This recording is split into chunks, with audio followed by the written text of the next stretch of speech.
He's got to tell his guys up front, great job. They kept people off of him, allowed him to run free and make the hit on the runner. Filled the gap nicely, kept him to just a 1-yard gain. Now hold everything here. We're going to get a timeout by the offense. And as the two teams talk it over on their respective sidelines, we take a break.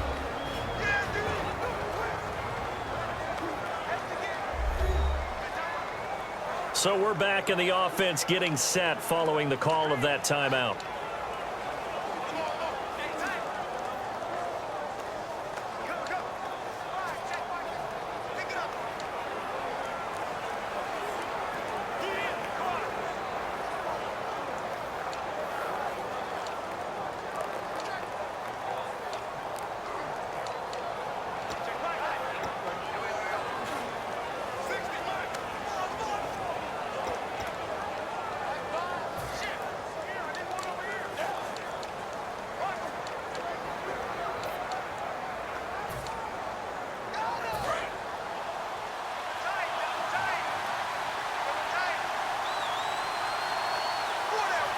And on third down, the Cowboys bring in an extra defensive back. And they will take a knee and set up what would be a potential game-winning field goal try. And here in overtime, if the team that receives the ball scores a touchdown, it's over. If they don't, we can still have some more football. That's exactly right. If they go down and kick a field goal, the other team gets a possession to either match it or score a touchdown to win the ball game. If both teams kick field goals, the next team to score wins. But if the receiving team throws a pick six or fumbles the ball and it gets picked up by the defense and they score, the game is over at that point. Nothing between these two teams for 4 quarters. Here we go to begin overtime. And this will not be returnable. It's out of the back of the end zone for a touchback. And now Dallas gets set to take the field. They're set for their first drive here in overtime. And this is where the crowd can really become a factor. They've had to battle it all day, but I know what you're saying. In overtime, that gets doubled, doesn't it? At least, because now the crowd really wants to be involved and help their team. And that first drive can dictate the whole thing because they know if this team takes it downfield and scores a touchdown, it's game over. And it's been loud in here so far. Romo now to throw it. Going right side. He has Winton. It'll go as a gain of 6 that time, and it moves the chains as well. And they're going to speed things up here. Romo now to throw. Oh, and it's intercepted. Picked off by the linebacker, Sean Lee. And they'll set up shop right near midfield at the 49-yard line.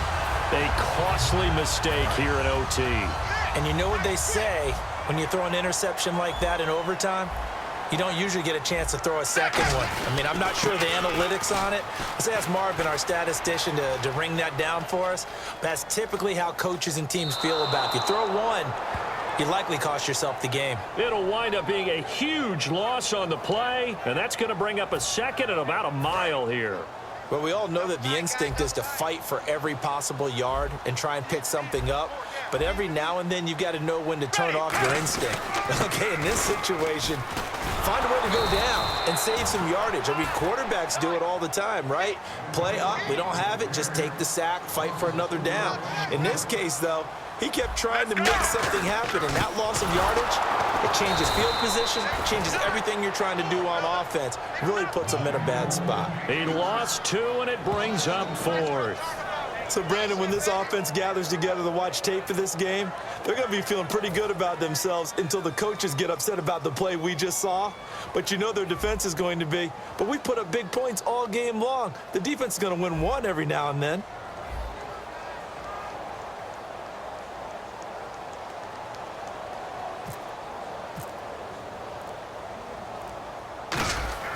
And they're going to try this again. It's another fake.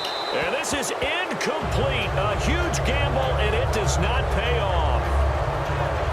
Well, not only did they try to fake it, they put the ball in the arm of their punter, and it didn't work out. Not the quarterback. No. The punter. Yeah. Yeah. Risky. And it's so funny because when it works, genius. When it doesn't work, not so smart. Not so genius. In this case, not so genius, but I do admire that he went for it. And now Dallas gets set to take the field. Neither team scored yet. Now we go to sudden death. Next points win this game. How about the tension right now? It is ratcheted up, isn't it? I mean, now whatever happens, points are scored, that's your ball game. Can't wait to see the defense now. Do they get a little more aggressive in order to not let the team just drive the ball easily down the field? Got to be careful, though, right? Yeah, if you're too aggressive, you just give up something easy and cheap. But some defensive coordinators, they'd rather take a stand that way as opposed to being nickeled and dimed down the field.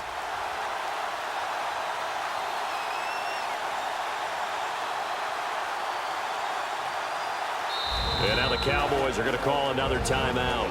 They'll be left with just one remaining here at OT.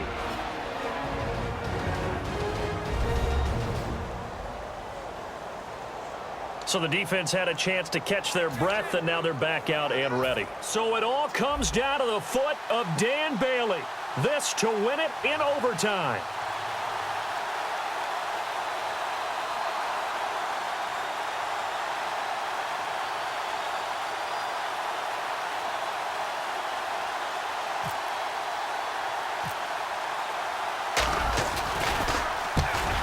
And he got it. The kick is good in overtime. He's able to split the uprights. Well, we thought this game would be a good one. It did not disappoint into overtime, and it took the field goal to win it. And we always pay lip service to how important it is to play defense. And usually we focus on the big offensive pyrotechnics, right? But in this case, they got the ball back on defense, gave themselves a chance, and they capitalized on it with a victory. And I don't care what distance that field goes from in overtime. The knees are always knocking, but he pushed it through. Not only that, think about your snapper, your holder. A lot of nerves for them, too, because they have to do their job in order to give him one last chance to put a foot to it. So that'll do it for us. For my partner, Charles Davis, and all the hard-working men and women on our crew, I'm Brandon Gaudin. You've been watching the NFL right here on EA Sports. With that, we say good night from AT&T Stadium.